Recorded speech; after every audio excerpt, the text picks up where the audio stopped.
O.J. Simpson was scheduled to turn himself in to the Los Angeles Police Department on June 17, 1994 at 11 a.m., 5 days after the bodies were found.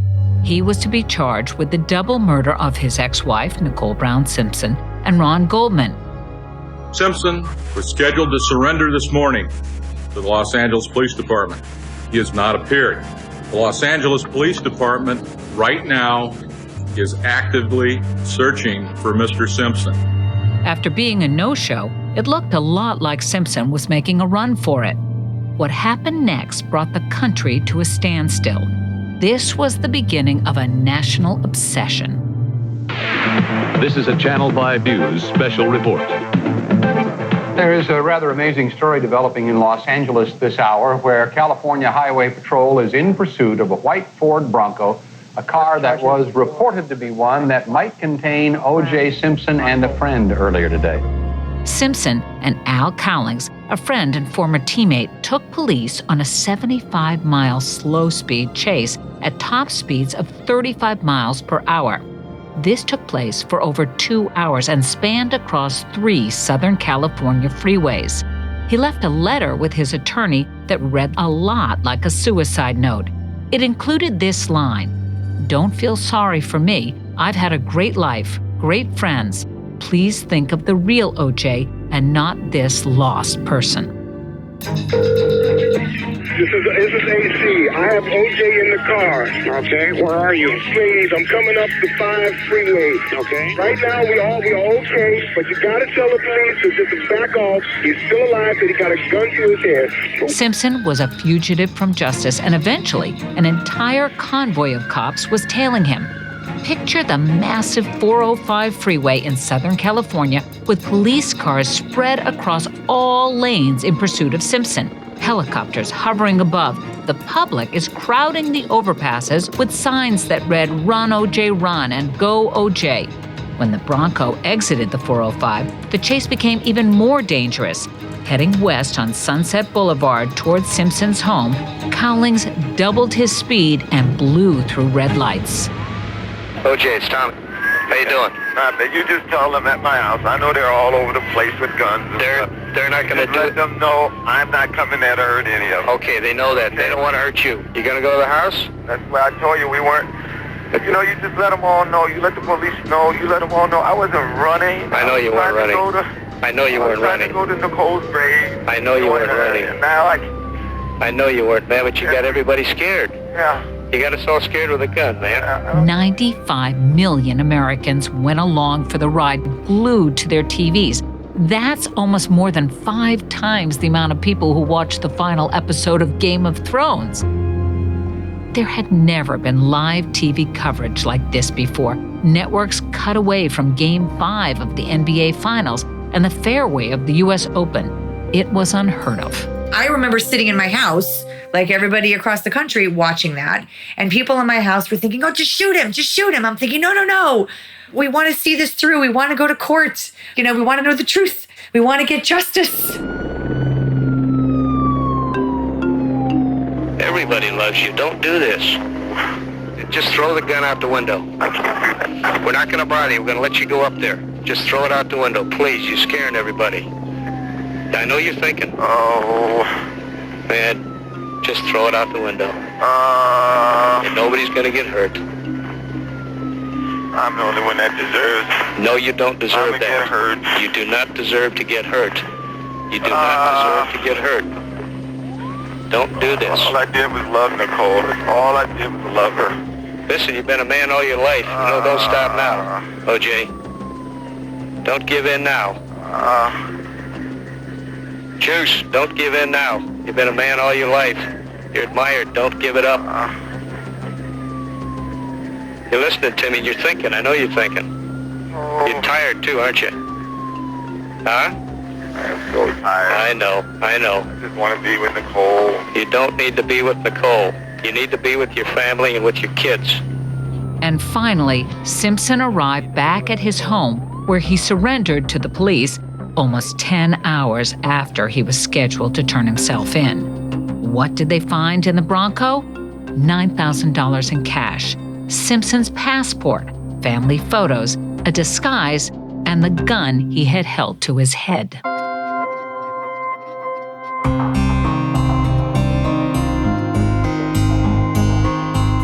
This is Confronting O.J. Simpson.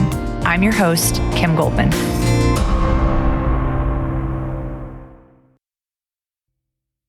The voice you heard on that phone call, persuasively talking to O.J. Simpson and trying to de-escalate that gripping scene, that's Los Angeles detective Tom Lange.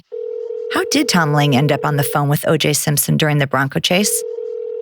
Well, that's an interesting story. Hello? Tom, it's Kim Goldman. Hey, Kim, how you been? I'm okay. How are you? Oh, not too bad. Tell me, what was that like for you to be essentially his lifeline at that point? I mean, you were the only guy he was talking to.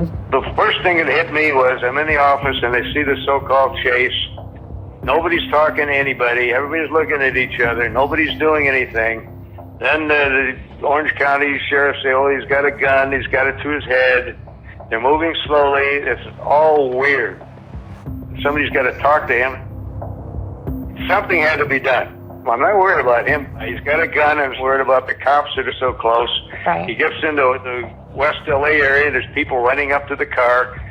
I gave him a call. I never expected him to pick up, and he did. 5 times. There were 5 different calls because he kept going in and out of cells, so I kept losing him. But the only reason to call was to get his mind off of the gun, turn himself over, it'll all be better tomorrow, and all this other BS that I'm trying to throw at him. One of the criticisms, though, has always been that you treated him with kid gloves, but then you weren't acting professionally enough. There's a reason for everything, and everybody gets treated differently as to their personality. You're not going to treat some gangbanger out there with a 3rd grade education who stabs somebody in a fight the same as you're going to take on some kind of a sociopath who's known to every person in the world. Okay, do you wish to give up your right to remain silent and talk to us? Yes. Okay, and you give up your right to an attorney present while we talk? Yes. Okay, so bear with us. This interrogation is from 1994, and it sounds that way. We're going to help with the parts that are hard to hear. Simpson is in this interview, and it's clear that he has an injury on his hand. Detective Lange and his partner, Phil Van Adder, interview Simpson and read him his rights. Simpson gives up his right to remain silent, and the conversation is congenial. Simpson seems cooperative. The interview in particular, I broke it down where we caught him with inconsistent statements. How did you get the injury on your hand? I don't know. Not the first. I know how it when I was in Chicago. I know how, but at the house I was just running around. About 12 minutes into the interview, the detectives ask Simpson about how he injured his hand. Simpson responds, quote, I don't know. The first time when I was in Chicago and all, but at the house, I was just running around.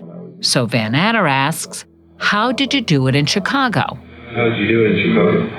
I broke the glass. You had one of you guys that just called me, and I was in the bathroom, and I went bonkers for a little bit. Simpson responds, I broke a glass. One of you guys had just called me, and I was in the bathroom, and I just kind of went bonkers for a little bit. Bonkers because they called him to tell him his ex-wife was murdered. Detective Lange pushes him more. Is that how you cut it? It was cut before, but I think I just opened it again. I'm not sure. Is that how you cut it, he asked? O.J. responds, it was just cut before, but I think I just opened it again. I'm not sure. So you recall bleeding and all? Yeah, I knew I was bleeding, but it was no big deal. I bleed all the time. Then, about 20 seconds later, he tells the detectives, I knew I was bleeding, but it was no big deal. I bleed all the time. I play golf and stuff, so there's always something. Nicks and stuff here and there. So, to summarize, we have, I don't know, a glass in Chicago, and golf. We'll talk about that later. So your quote-unquote colleague, lead prosecutor Marcia Clark, she accused you of being soft in the interrogation. How do you feel about that? Okay, to begin with, Marcia was not a colleague. I didn't want her.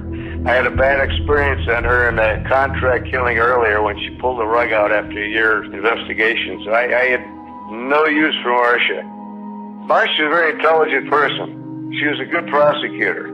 But for whatever reason, she had her own personal reasons on this and her own agenda, as it turned out in the end, and we see now. I mean, she's got her own show on TV and all this other BS. There were several witnesses who sounded like they would have been helpful for the prosecution, and they never testified. Why didn't Marcia Clark call them to the stand? Well, she determined they were tainted or dishonest. But was that a good decision? You rehabilitate witnesses when it goes against you. If she never rehabilitated anybody, then that's what you do. If you're trying to rehabilitate a witness, your goal as a lawyer is to acknowledge any problems with your witness or their story before the other side does. Were there any other witnesses that you think should have testified that Marcia didn't put on the stand? Use Jill Shively, for example, right? So Jill Shively was the witness that didn't testify, but she was the witness that saw him fleeing the scene, or she didn't know it was the scene, but she saw him fleeing, driving erratically. Or frankly, I think we could have used her. Marcia didn't want to use her because she got $5,000 for a hard copy or something. She got paid off by hard copy. Hard Copy was a big tabloid television program at the time. And Jill, well, she was a neighbor of Nicole. We'll hear more about Jill in a little while. She didn't use the guy at the airport that saw C. Simpson jamming all this stuff in the trash can, for God's sake.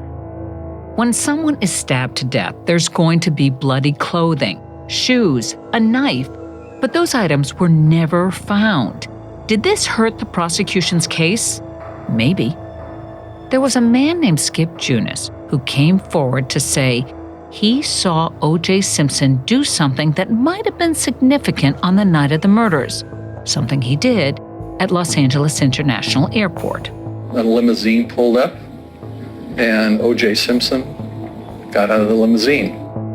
It was a little zipper bag, and he just zipped it a little bit, just enough to get his hand in the bag. And he was pulling items out of the bag and putting them in the trash can. Junis spoke with Marcia Clark, but she never called him to testify. Another source of frustration for Detective Lange. What this answers is, where's the bloody clothing? Where's the shoes? Where's the weapon?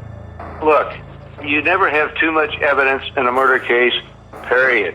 And you didn't see a whole lot of evidence put on in this case. She didn't use that. She didn't use a half a dozen things. Right. In any murder investigation, there's something exculpatory. I'm going to say in 95% of all murder investigations, there's something exculpatory.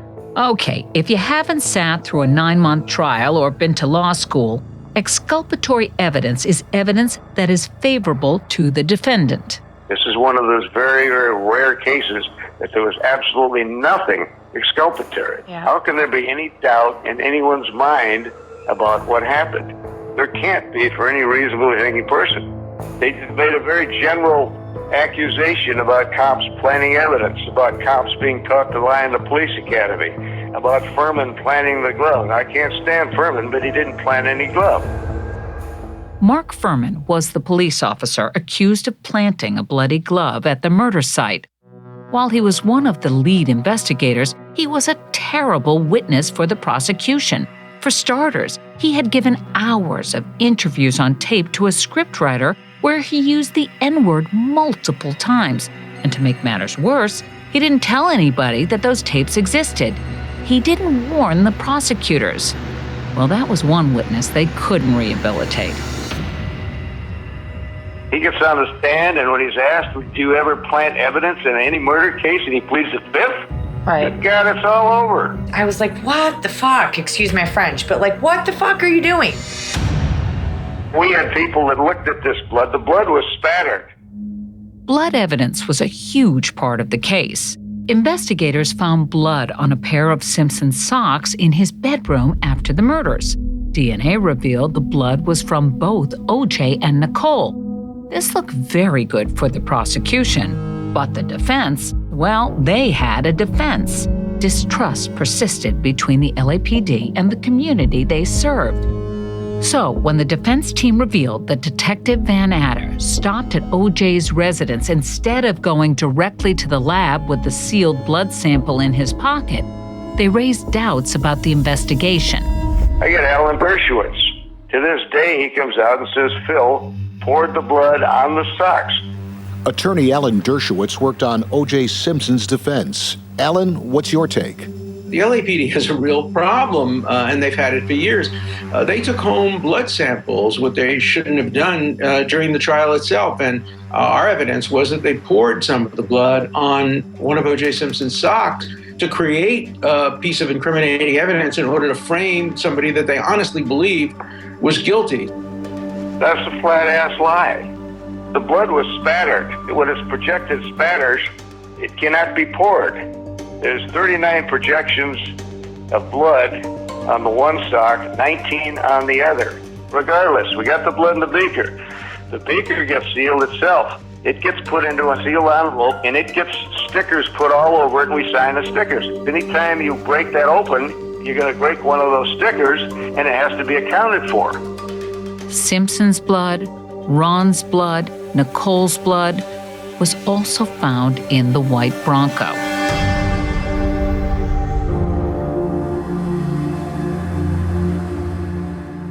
Now, if we did that, don't you think that everybody in the world looking at this thing for 20-something years would see some evidence showing that that actually occurred?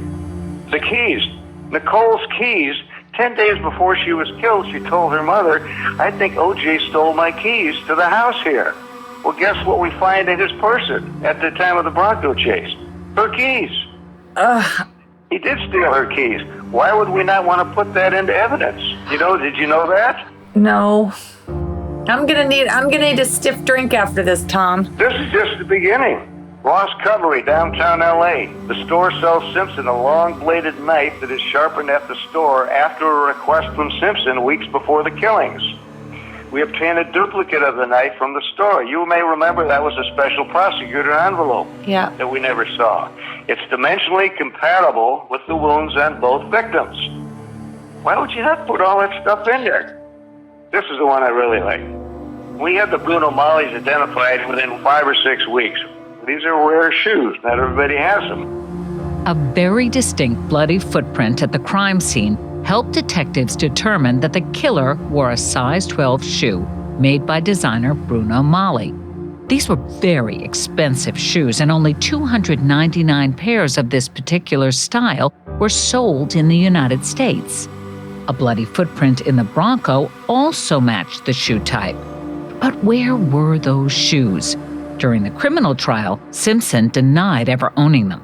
If Bruno Magli makes shoes that look like the shoes they had in court that's involved in this case, I would have never worn those ugly-ass shoes. Remember Nicole's sister? Dominique, yeah. So I tell her, listen, I got a little something I want to show you. I just want to see if you can identify these shoes. Well, Nicole bought some Bruno Mollies back in New York, and she gave some to O.J. She says at Easter, he was wearing them. When the Goldman sued Simpson for wrongful death in the civil trial, their attorneys presented a photo showing O.J. wearing those Bruno Molli shoes on a football field. Even while being shown a photo of himself wearing the shoes, he still denied he was wearing them. Yeah, you heard that right. His attorney's theory? The photograph was doctored. We'll hear more about the civil trial in future episodes, but those shoes helped lead to a major verdict in favor of the Goldman and Brown families. Tom, I hear your frustration so much with this case, and I think I'm almost afraid to ask, but is there anything you wish that you could say to Judge Ito at this point? Okay, number one, you should have gagged all of the attorneys. There were only 2 people gagged during this whole affair. Phil and me. Everybody else could say anything they wanted. These attorneys got out 3 times a day to the media during trial and ripped witnesses up one side and down the other before they got on the stand, while they were on the stand, and after they got off the stand. If there's a gag order, this doesn't happen. Now that is affecting evidence, and the media eats this crap up. I wonder, I know you said that you didn't retire for 2 years, but how was that hard for you to keep going? The reason I left, I was ready. Yeah. 2.5 years I was doing other cases, and when the media would show up, they'd be throwing questions at me while I'm trying to do my job. They had people following me and coming to phone calls, and that gets old. So would it be fair to say that you haven't lost any faith in the system? I lose faith in people, not in the system. We have a wonderful system. if you play by the rules.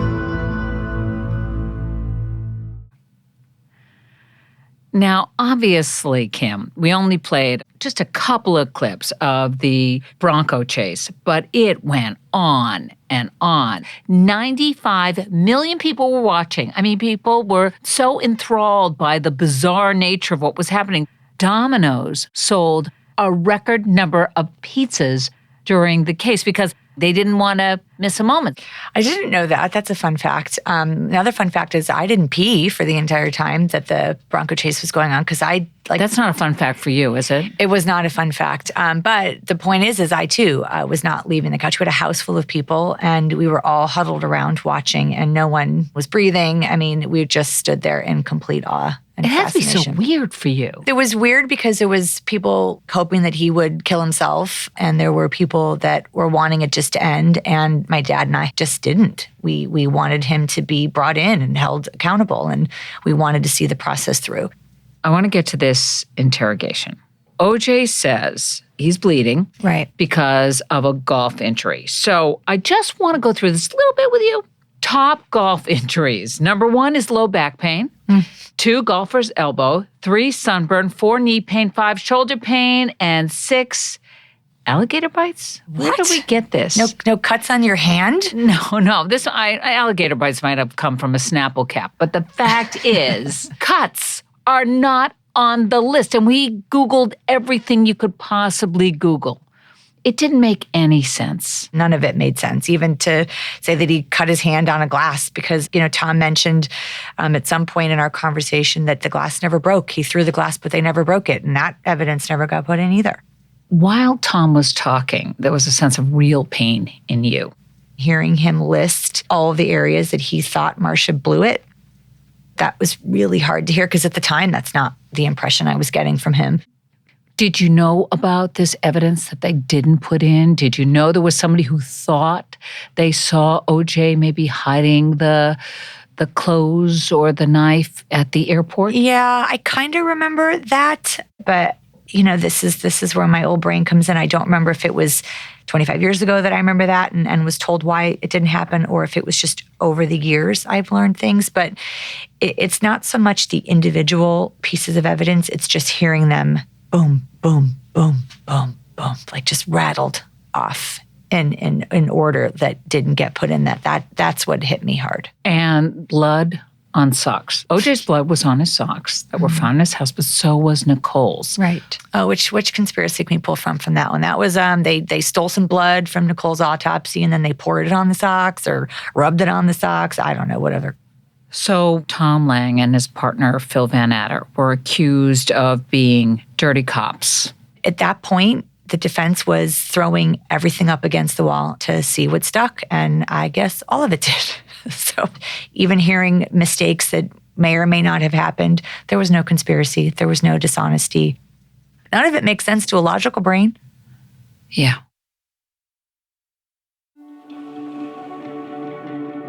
Tom has always been a source of strength for our family. But whatever mistakes you think that the LAPD made with this case, the entire department treated us with great respect and care. The next person you're going to hear from, lead prosecutor Marcia Clark, did the same, but in a slightly different way. Look how cute you are. This is so nice to see you. I'm so happy to see you. What are you doing? Just life. Being a parent and this. Being a parent, tell me. So mine's 15. Oh my God. Yeah, he just got his learner's permit. Oh my God. Yeah. Oh dear. But yeah, I mean, he's good. It's interesting to kind of watch things through his eyes. Yeah. And so having a lot of the trial stuff come back around is interesting because he's learning and asking questions. I wrote a book called Media Circus, and he read it for a book report. Oh my God, that's great. Yeah, I was like, oh, wow, I'm so proud of you. Yeah, thank you. Yeah, it was so exciting. cool. And he missed all of the key points, and he's a little lame, I know. But I was like, you missed, this is the most important part of the story, Sam. Oh, where was that in the story? I'm like, oh. Okay. Dumb kid. Marcia, the police didn't even send someone out to break the news to my father in person. The LA coroner called us to tell us about Ron's death. Whew. Yeah, that was pretty crappy. We always wondered why no one ever showed up at our house. That's a good question. I mean, really, I don't know. I can imagine somebody saying, somebody had better call them because the press is going to pick this up any second. Yeah, but somebody managed to get to the Browns' house. I feel badly for Claudia Ratcliffe. She was the coroner that called. I will never forget her name, who told my dad and Patty. And within about a minute and a half, it was on the news. And my brother was the other victim. Police will continue to investigate the brutal slaying of Simpson's ex-wife, Nicole Simpson, and her friend, 25-year-old Ronald Goldman, who was a local waiter. And then the rest is history. I love my son dearly. And we're going to miss him a lot. And we'll miss him. Thank you. And then just sitting with my grief and trying to understand was a lot. And I had no idea what I was doing. I mean, I've never been to a funeral before it. I dropped out of school. I moved into my dead brother's room, and I was living with my family again, and I had my cat in my duffel bag. I mean, that's really all that I had. Then I'm in this whole world that I've only seen on television. You know, I'd never ever set foot in a courtroom before with the TV and the media and all that stuff. I never saw anything like it before. Haven't seen anything like it since. Yeah. There were people that thought that when you first were assigned to the case. I mean, how did you, as a prosecutor, who I'm sure felt pretty confident in your skills, how do you balance that at that time that you're thinking, oh my God, the whole world thinks I'm not capable, I can't handle this? I didn't think that. Well, I don't know. I'm hoping you didn't, but but I just mean there were people that came out and said, Marcia's never tried a high-profile case before. So they're wrong because I did. A few, actually. I had tried the Rebecca Schaefer case. Right. I had tried the Church of Mount Olive case, which was at the time high profile. Yeah. I actually had more than most. That said, I had more experience in trying homicides than Johnny did. Yeah. Certainly more experience trying cases than Bob Shapiro did. Yeah. He settles everything. Right. So, I laughed whenever I heard that sort of thing. Johnny Cochran and Robert Shapiro were two members of the Simpson legal defense known as the Dream Team. Robert Shapiro helped to build the high-profile brain trust that included some of the most brilliant defense attorneys in the country. Johnny Cochran took over as the lead during the trial.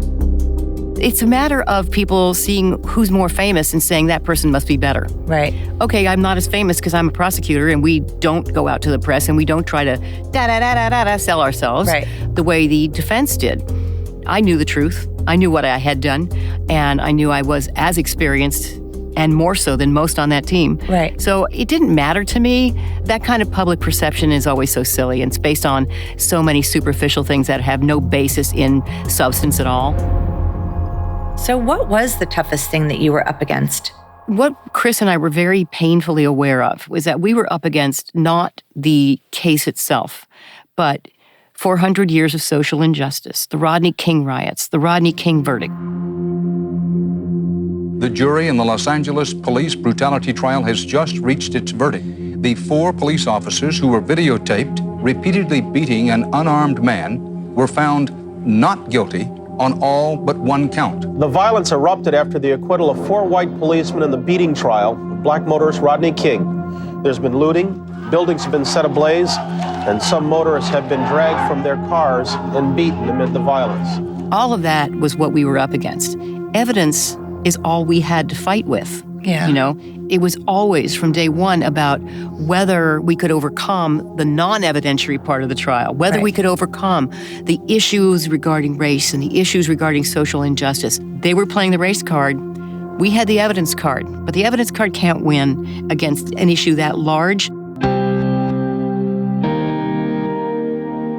The only things that kept me focused was when the killer would come in the morning, I would just stop everything and I would watch him walk in and out. And I was laser beamed onto him because it was the only control that I had at that moment, because everything else had nothing to do with me anymore. And I was like, this is my 30 seconds right here. I got this, walking him in and out of the room. And knowing that I was getting under the skin of the defense, it felt powerful because I felt like they had usurped all of my power throughout that whole entire process. Yeah. I mean, and that's true. I think it's the hardest part of being in your shoes. I remember when we first met, you were so warm and gracious and open, and, my door is always open. And then as time went on, things shifted. You became a little less available. I know. Do you know why? Oh, yeah, I know why. To my great regret. More and more got heaped on my shoulders. More and more I was being pushed out to talk to the press. Go talk here, go talk there, press conference here, press conference there, and talk to this witness and do this and do that. And so I was running literally 24/7. Believe me, I hate the memory of that. I was getting dragged around with the custody battle as well. I know you were. I know. I got pulled in 1,000 directions. I was like, I don't understand. Like, I'm here. I'm in this with you. Like, I'm feeling this too. God, I'm so sorry you felt that way. Well, I'm so sorry. I regretted it. While I was clearing the air with Marcia, I wanted to talk to her about Judge Ito. In the last 20 plus years, I really hold him completely accountable. I do too. It's fascinating to me how so many people have different perceptions of Judge Ito. So many people thought he just had no control. Right. Your Honor, I'm so offended at Mr. Shapiro's remarks. The issue here is whether this defendant killed Nicole Brown or Ron Goldman or not. The issue here isn't my ethics. The issue here isn't racism. The issue here isn't Detective Fetterman. And it isn't their egos. This case is a circus, and they've made it a circus. I do think that the celebrity aspect had an impact, and I also think that the cameras in there had an impact. Yes. We would get called into chambers at every break because celebrities wanted to meet the prosecution. Are you kidding me? At one point, I didn't know introducing that. me to, Jimmy Dean. I love your sausage, man, but this is, a murder Maybe trial. wanted to sponsor the trial. I don't know. Or provide free breakfast, It was crazy. And Ito would proudly brag about, look at the person I met, look whose autograph I got, look who left a photograph with me, blah, blah, blah. All this crazy, egotistical, completely off the wall kind of attitude. It was just starstruck. Was the defense equally appalled by that, or did they appreciate that too? No, they could see what it was. It served them. Yeah. And I'm sure, knowing Johnny, he was laughing behind his hand the whole time. I struggle because a part of me thinks, thank God we had the cameras, because if we only were listening to the pundits and what their rendition was of what happened in court that day, people would walk away thinking, oh yeah, totally not guilty. Right. Legal experts say there are many loose ends. It is possible these jurors will go, well, maybe he's not a very nice guy and maybe he's kind of a bad guy, but I don't necessarily see an absolute pattern that would then end in someone being killed. They say you lose and win your case in jury selection. I think it's true, 100% true. We got double whammied when it came to jury selection because a lot of white people got their subpoena for downtown Los Angeles, knew about the trial, balled it up and threw it in the trash. Never showed up. On top of that, we got rulings from the bench when it came to dismissing jurors for falsifying their jury affidavits. For example, I would have a jury questionnaire, and it was a lengthy one, but I put tripwires in it on purpose. In the beginning, do you watch the news? Oh yeah, I watch at 5 and 6 o'clock. What channels do you watch? 4, 5, and 7. Then you come to the end of the questionnaire. What have you heard about this case in the news? Nothing. Right. Really nothing? That's impossible. So people were trying very hard to get on the jury who are afraid to say, I already know stuff about this case. Yeah. Here's where things went awry with Ito. It is not required that a juror know nothing about the case to qualify to sit on the jury. Right. And when you have a high-profile case, truly, and especially in this day and age, but then too, impossible. And all you're going to do is encourage a jury of liars. Right. Because they can't admit that they know anything about the case or they'll get excused. Right. The issue is whether they can set aside what they heard and judge the case fairly on the evidence that comes into court only. That's the issue. Speaking of the Bronco, I always wanted to know, why wasn't that ever put into evidence? This just kind of brings up a larger issue that every single piece of evidence was hotly debated, discussed, analyzed thoroughly, sifted through for the pros and cons. In most cases, every piece of evidence you introduce has a downside.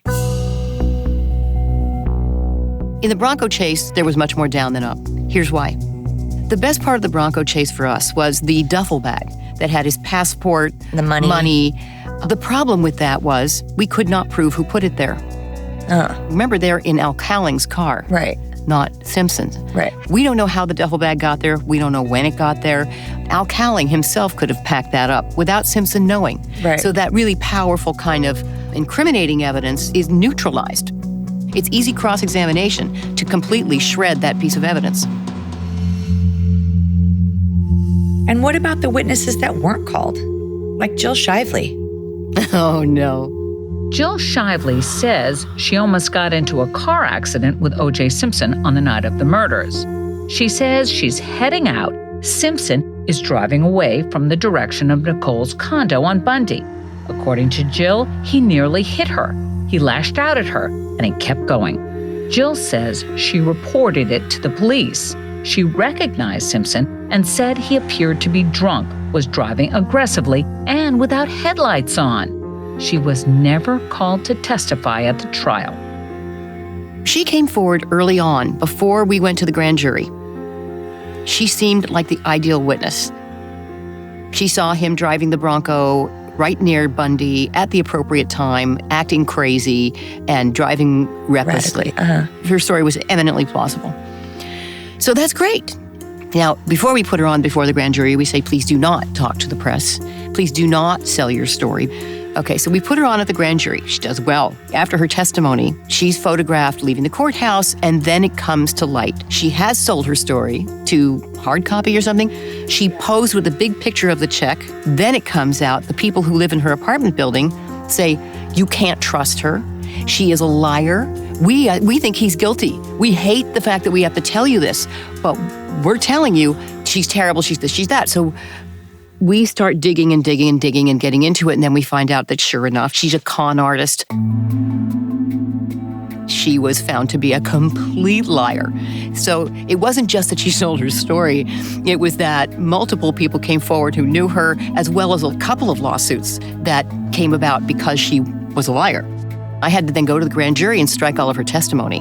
Oh, I don't think I knew that happened. Yeah, I had to because there's no credibility left. Does it matter that she called 911 that night and said, this is what I saw? If I had that tape, it would have been something to at least corroborate her. I had nothing to corroborate her. Jill has told people that you blamed her for blowing the case. She didn't blow my case. She was one witness. It would have been nice to have. She blew her ability to testify. Yeah. She certainly blew her ability to profit more from the case. So no single witness was important. You know, there was hair, there was fiber, there was DNA. Even with all of that, were you concerned with the bullshit tactics that the defense was trying to do to poke holes in your case? The attacks they were making on our case were not supportable logically. The claims of planting hair and fiber and everything like that, you know, the mass conspiracy that, on the other hand, they claim these bumbling cops. Right. You know what I mean? None of it made any sense. Right. In an ordinary case, you'd go, God, this is desperation time. The jury's going to see through it. In an ordinary case, they would have seen through it.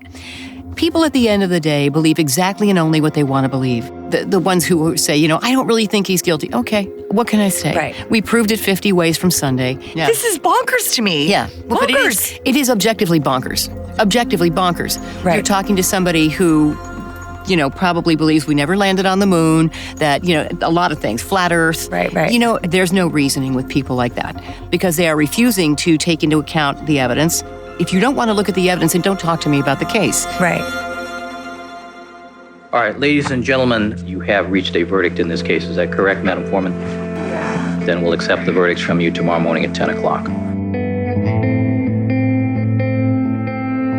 I didn't know what I thought. When we left our house that morning, because we were in Agora, it was about an hour drive downtown, and there was a, kind of cool, there was an overpass that somebody put like a white sheet over the overpass that says, Goldman's, we love you. By the time we got to the courtroom, I couldn't get myself through the door. And I stood there and I literally was like paralyzed going, and I was panicked. Yeah. I was panicked. All right, Mr. Simpson, would you please stand and face the jury? You know, I remember it was very nervous in there. Everybody was nervous. Mrs. Robertson. Superior Court of California, County of Los Angeles, in the matter of the people of the state of California versus Orenthal James Simpson, case number BA097211. I remember when they read Nicole's verdict first, and the gasp. We, the jury, in the above entitled action, find the defendant, Orenthal James Simpson, not guilty of the crime of murder in violation of Penal Code Section 187A, a felony upon Nicole Brown Simpson, a human being, as charged in count 1 of the information. And I remember your face, I remember Chris's face, and then I was like, shh, they need to read Ron's, because I thought... Still possible.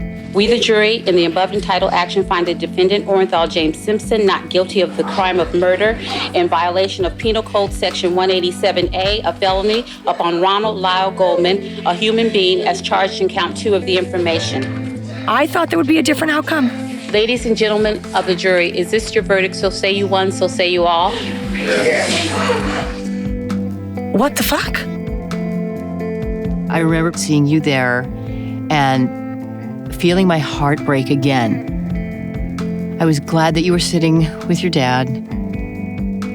People always say that they remember my reaction, but I remember everybody else's. And I remember the juror with the black power. I remember the... Remember that? Oh, I remember that. And then Johnny Cochran looking over at me and smiling from across the court. He looked over and he went, did like a gotcha. No.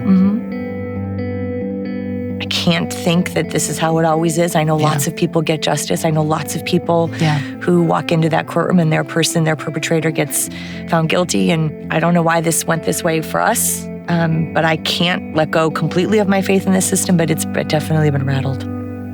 Oh, yeah. Agree.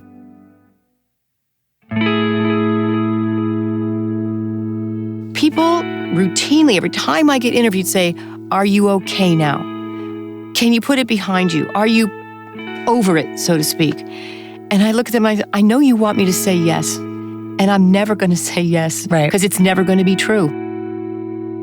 I get times, and it just happened the day when I took my son to get his driver's permit. I got up to the counter and I was all famished because I forgot the certificate and I had to go all the way home and come all the way back. And I'm standing up, hi, we're here to get his permit. And I'm out of breath and she's looking at me and she said, "Oh, that's why you look familiar." Yep. I was like, "What?"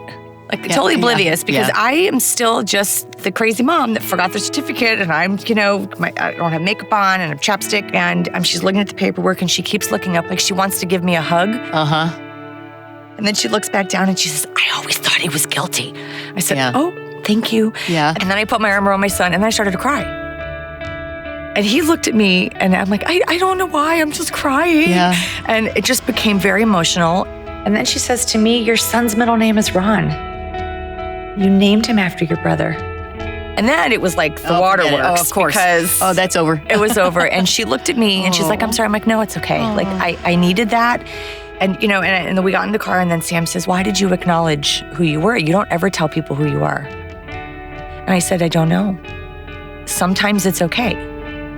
Sometimes the people that are approaching me, I feel safe."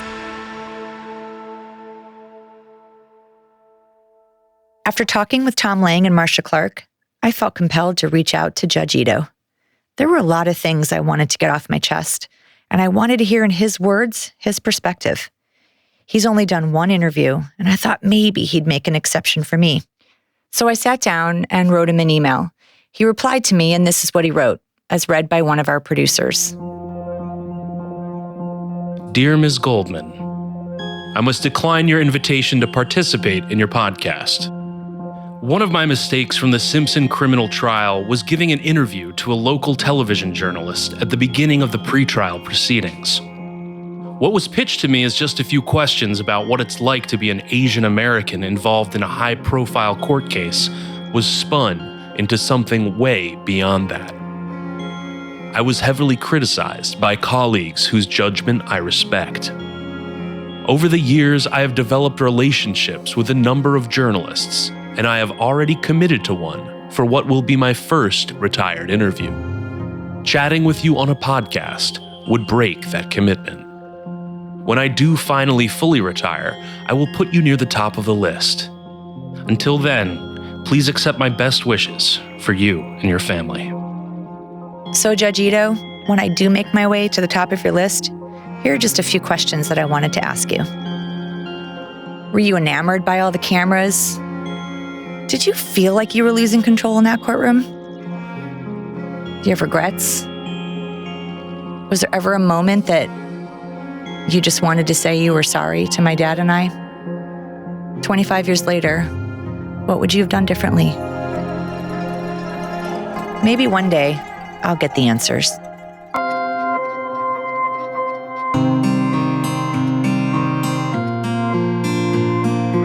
On the next episode of Confronting O.J. Simpson, we are going to the tennis club to sit down with Cato. They would spit at me. I had girls at a baseball game and a concert put gum in my hair. I'd have people come up, roll the window down, "You goddamn motherfucking liar," having actual hate. Marcia had said to me, "You blew my case." This was the biggest mistake I've ever made in my life. Why did you do that? Welcome to the OJ Tour. This is the OJ joke book. I'll tell a couple OJ jokes here. What's OJ's favorite piece of kitchen furniture? She felt like you weren't giving her information. So what weren't you giving her?